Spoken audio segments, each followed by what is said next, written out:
morning and welcome back to our special team coverage of the tragedy at St. Francis 1 year later. This morning we're walking you through what happened 1 year ago here at St. Francis and looking at what has changed since that day. And we're also showing you the lives and the legacies of those people that were killed in that shooting spree. I sat down with officials at St. Francis and they say they will never forget these people that they lost on that terrible, terrible day. But a way to do that is through a private mass that they're going to be holding today at the hospital.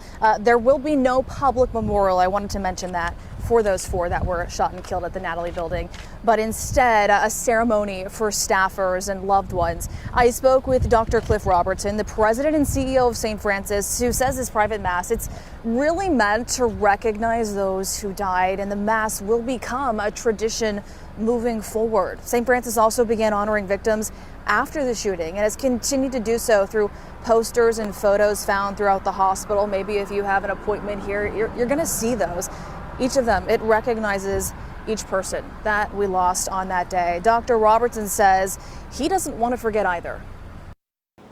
For me personally, I actually, still to this day, I have 4 Post-it notes with the names of the 4 that we lost on my monitor. And I put that there the next day, or maybe June 3rd, as a reminder so that I never forgot.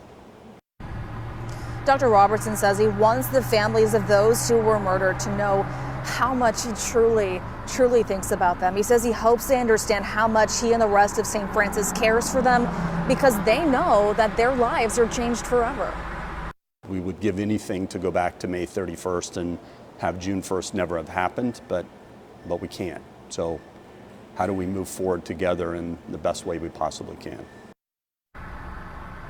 And he says moving forward really does mean honoring those that we lost, keeping an open dialogue also with people who are on staff about what they can do to ensure safety. And not only that, but just, quality health care moving forward. And it all kind of encompasses together for those who work here and those patients that they do have. Of course, the Oklahoma and Tulsa religious community also coming together, the faith community, trying to focus on healing today. That is, of course, the message, and trying to, in no terms, recover, because you might never recover for something like this, but to try and deal with it in your own personal way. And that's something they want to help people do in that healing. The Catholic Diocese of Tulsa, in fact, consecrating the health system today in a private service.